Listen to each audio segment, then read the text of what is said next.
નમસ્કાર દર્શક મિત્રો, હું છું અર્પિતા પટેલ. આપ જોઈ રહ્યા છો પબ્લિક ઇન્ડિયા ન્યૂઝ ગુજરાતી. સમાચાર મળી રહ્યા છે દાહોદ જિલ્લાથી.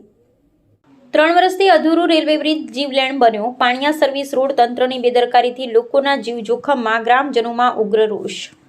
લીમખેડા તાલુકાના પાણિયા ગામે 3 વર્ષ પહેલા શરૂ કરાયેલ રેલવે બ્રિજનું કામ આજે પણ અધૂરું પડ્યું છે. વિકાસના નામે શરૂ થયેલું આ કામ હવે સ્થાનિક લોકો માટે આશીર્વાદ નહીં પરંતુ અભિશાપ સાબિત થઈ રહ્યું છે. બ્રિજની બાજુમાં બનાવવામાં આવેલ સર્વિસ રોડ સંપૂર્ણપણે ખાડાઓમાં ફેરવાઈ ગયો છે, જેના કારણે દરરોજ હજારો વાહન ચાલકો જીવના જોખમે પસાર થવા મજબૂર બન્યા છે.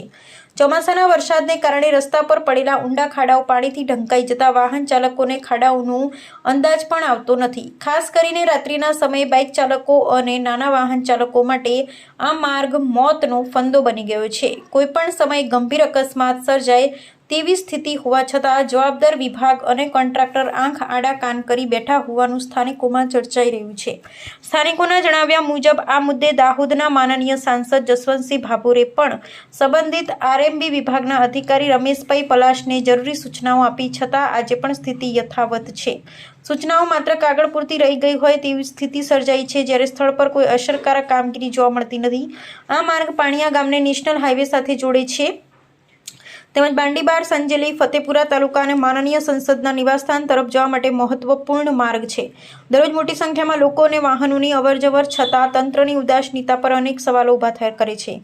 ગ્રામજનોમાં ભારે રોષ જોવા મળી રહ્યો છે. લોકોના આક્ષેપ છે કે સંબંધિત વિભાગ અને કોન્ટ્રાક્ટરની બેદરકારીને કારણે સામાન્ય નાગરિકોના જીવ સાથે ખુલ્લેઆમ ચેડા થઈ રહ્યા છે. સમયસર કામગીરી ન થવાને કારણે અકસ્માતની આશંકા સતત વધી રહી છે.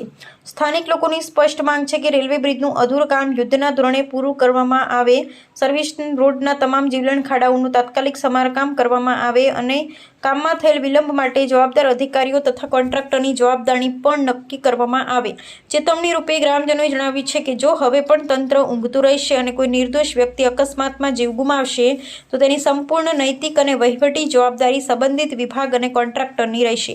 હવે લોકો વિકાસના વચનો નહીં પરંતુ સ્થળ પર દેખાતી કામગીરી અને જવાબદારીની માંગ કરી રહ્યા છે. અહેવાલ Kanubhai Patel, public India news, Jasubhai Ganava, અમે સત્યની સાથે.